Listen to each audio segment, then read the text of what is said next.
જો તમને આ રેસીપી પસંદ આવી તો લાઈક કરજો, શેર કરજો અને સબસ્ક્રાઇબ કરજો.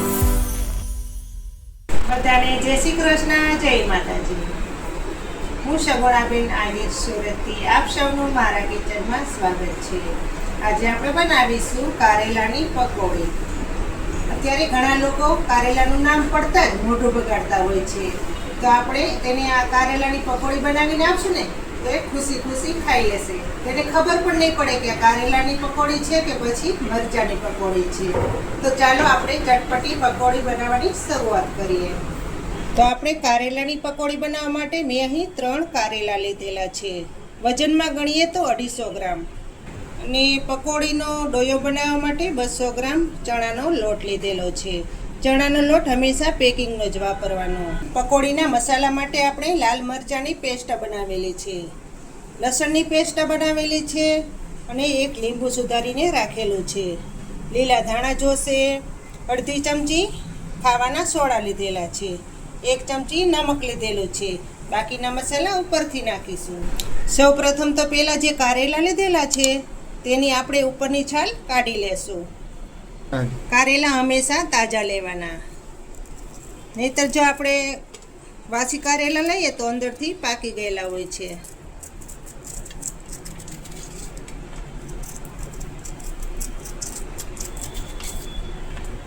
અત્યારે એના સમયમાં ઘણા ખરા લોકો કારેલાનું શાક ખાવામાં મોઢું બગાડતા હોય છે.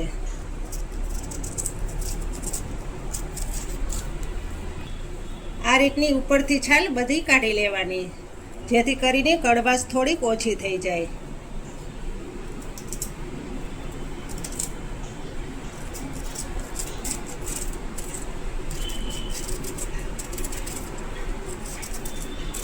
ત્રણેય કારેલામાંથી ઉપરની છાલ આપણે કાઢી લીધેલી છે. તો હવે આપણે આ કારેલાની ચીરું બનાવશું.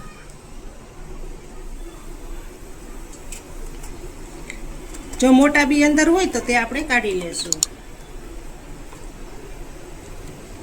બી મોટા નથી, નાના બી વાળા કારેલા છે એટલે આપણે નહીં કાઢીએ બી. આ રીતની ચીરું કરી અને તેને પાણીમાં બાફવાની છે.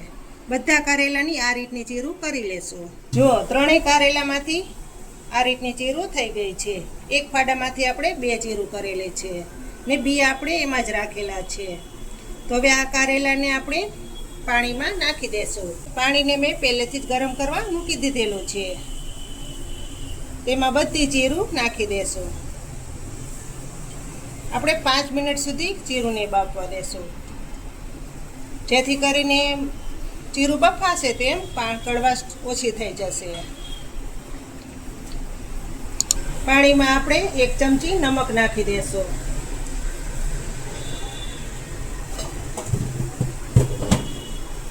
એક ચૂટકી જેટલી હળદર નાખશું.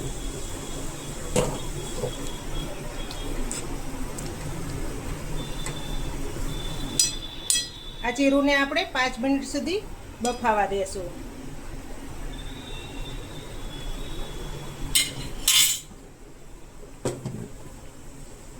જો 5 મિનિટ થઈ ગઈ છે તો હવે કારેલાને જોઈ લઈએ. એકદમ વધારે માવો નથી બનાવવાનો, થોડા થોડા કારેલા ગળી જાય ત્યાં સુધી બાફવાના. આ રીતના થવા દેવાના. તો કારેલાની ચિપ્સ હાઈ ક્લાસ તૈયાર થઈ ગઈ છે. તો એ એક ચારણીમાં કાઢી લેશું. આમાં જે મોટા બી હતા તે પાણીમાં નીકળી ગયા છે. કારેલાની ચિપ્સ ઠંડી થાય ત્યાં સુધીમાં આપણે બેટર તૈયાર કરશું. જે ચણાનો લોટ લીધેલો છે તેને ચારી લેશું. હંમેશા લોટ ચારીને જ વાપરવાનો પ્રયત્ન કરવાનો, જેથી કરીને આ મોટા મોટા ગાંઠા હોય તે બધા ભાંગી જાય.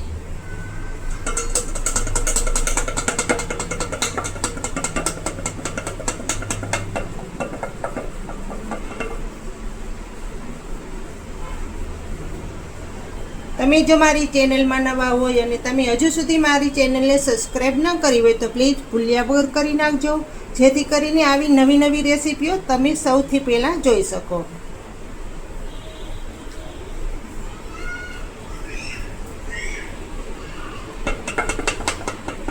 ગમે તે લોટ વાપરતા હોય પણ હંમેશા ચારીને વાપરવાનો.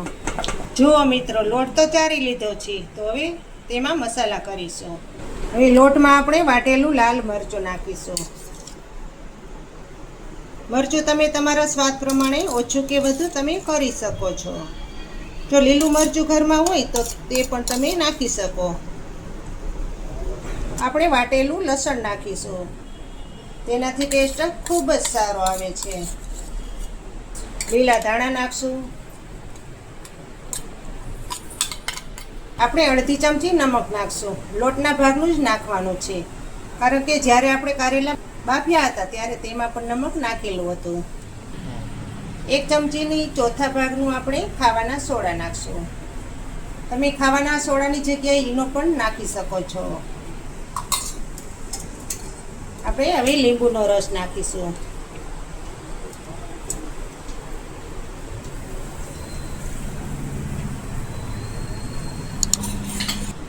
આપણે 1 ચમચી ખાંડ નાખશું, જેથી કરીને કારેલા કડવા હોય એટલે થોડી ખાંડ આવી જાય તો કડવાશ ઓછી થઈ જાય.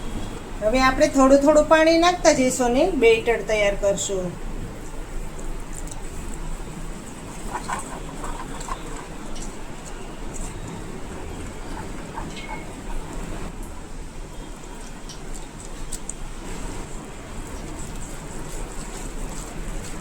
ઠંડીની મોસમ હોય ત્યારે તો આ કારેલાની પટ્ટી ખૂબ જ ખાવાની મજા આવે છે. બિલકુલ કડવાશ નથી આવતી.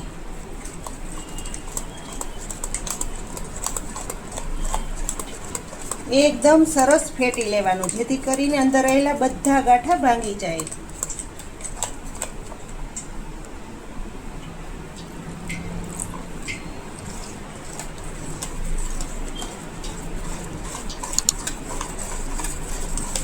એક સાઈડ આપણે તેલ ગરમ કરવા પણ મૂકી દીધું છે.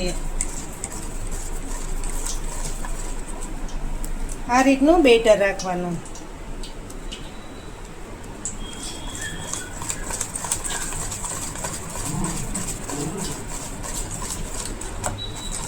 જો મિત્રો, આ રીતનું બેટર રાખવાનું. હવે આપણે પકોડી બનાવવાની તૈયારી કરશું. તેલ પણ આપણું સરસ ગરમ થઈ ગયું છે.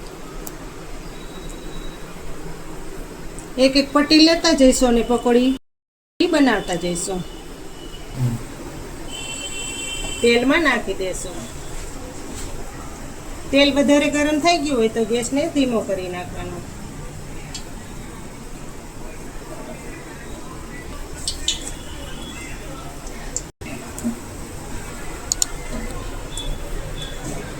જેટલી પકોડી કઢાઈમાં સામે તેટલી જ નાખવાની.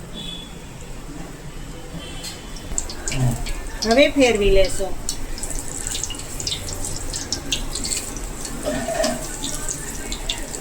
એકદમ ઉપરથી ક્રિસ્પી થવા દેવાની.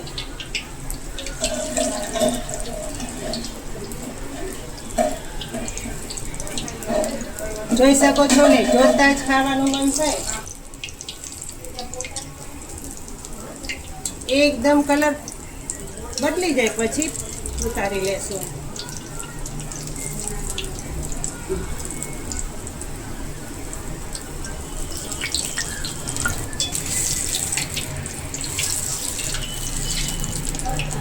જેમ પકોડીને તેલમાં પાકવા દેશો એમ પકોડીનો ટેસ્ટ બમણો થઈ જશે અને કડવાશ તો બિલકુલ નહીં આવે. જે રીતની આપણે મરચાંની પટ્ટી બનાવીએ તે જ રીતની આ પટ્ટી બનાવવાની છે.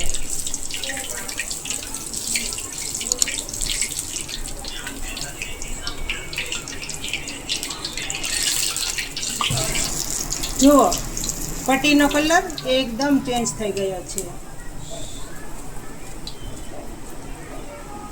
આ રીતની પટ્ટી તમે કારેલાની બનાવી નાખશો એટલે ખબર પણ નહીં પડે કે આ મરચાંની છે કે પછી કારેલાની પટ્ટી.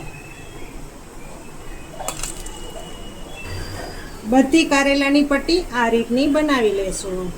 તો આપણે બધી કારેલાની પકોડી તૈયાર થઈ ગઈ છે. તો તમને કારેલાની પકોડીની રેસીપી તમને કેવી લાગી તે મને કમેન્ટ બોક્સમાં ચોક્કસથી જણાવજો.